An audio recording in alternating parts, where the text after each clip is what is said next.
From New York One News, New York City's only all-news channel, in association with the New York Times, this is This Week Close-Up. Hello, I'm Alan Finder of the New York Times. Welcome to This Week Close-Up. So what kind of week has it been? The Board of Education voted to revamp its bilingual education program by a vote of 7-0.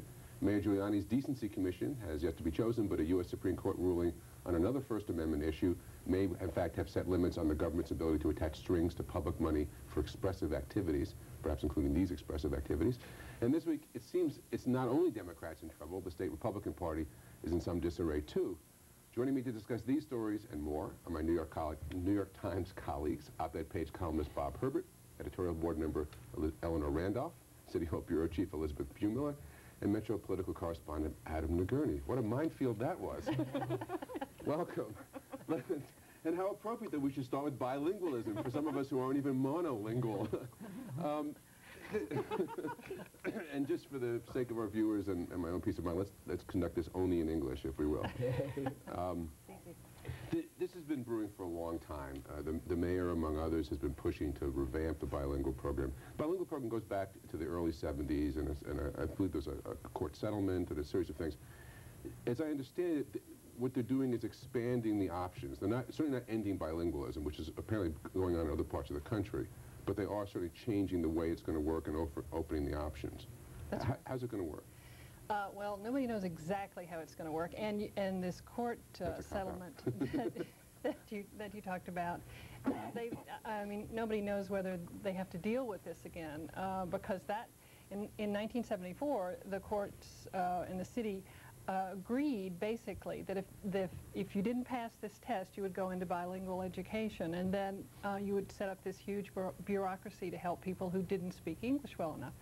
Let me stop you there. I presume the impetus to all that was you didn't want a child, especially in a place like New York where people speak so many different languages, to sit in a classroom being instructed in English and not absorb any of it. Well, that's right.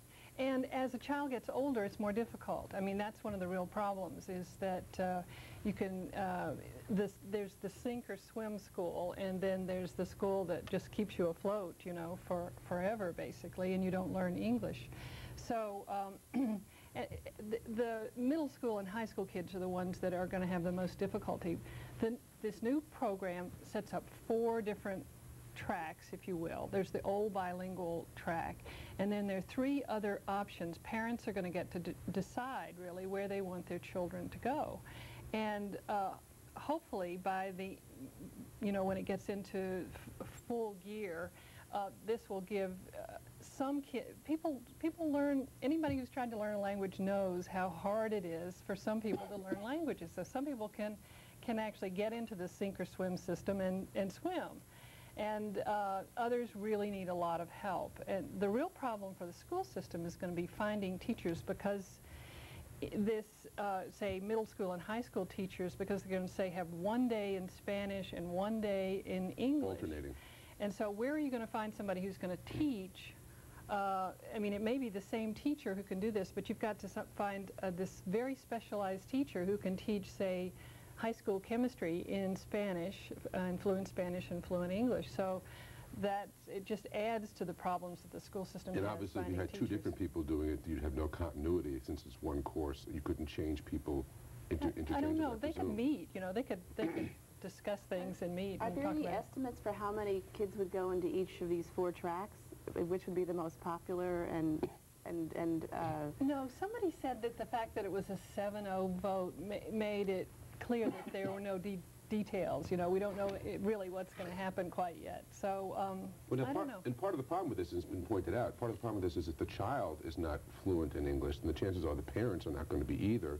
And how well will the Board of Ed be able to inform parents about these choices and get parents to understand and get involved? Well, that's true, except that, you know, a lot of immigrant parents send their kids to school and they think, aha, you know, my English is not very good, but my child will learn how to read, and then all of a sudden there's a 3rd grader who can't read in English. And so I think at some point, if it's done well, parents will be able to decide, I think, whether these kids need to be pushed a little bit more or supported more. After all these years, do we have any studies that indicate what's a better approach?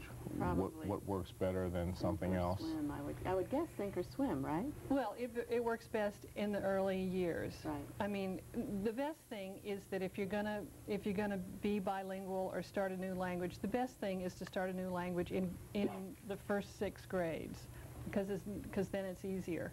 You know, people like, I tried to learn Russian when I was 140, and I can tell you it's very, very difficult. But if you get into high school, it's very hard to swim. You just sink, you know. And that's what caused this lawsuit. Took 26 years ago. What is the impetus behind this move, both here and around the country? There's obviously some suspicion that in parts of the Southwest and the West, that this is perhaps fueled by some anti-immigrant sentiment. It seems unlikely in New York that that's the case, although who knows.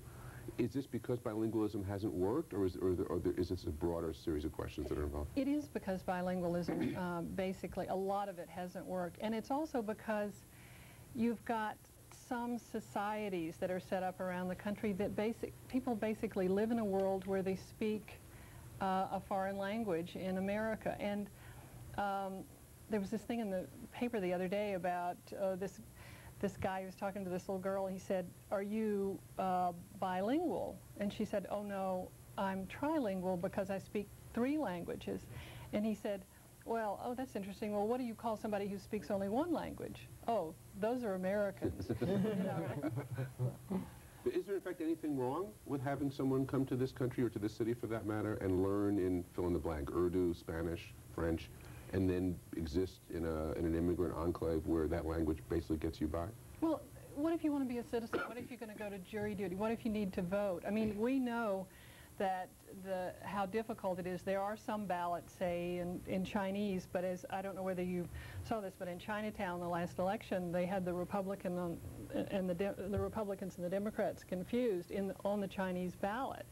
So hard to believe there'd be electoral confusion in this country. I don't think there's anything wrong with it per se, but long term, it's not great policy. Say, if we're talking about the city, it's not great policy for the city, because how do you then run your public school system? I mean, overwhelmingly expensive, potentially chaotic, and also what's the long-term ramifications for the city?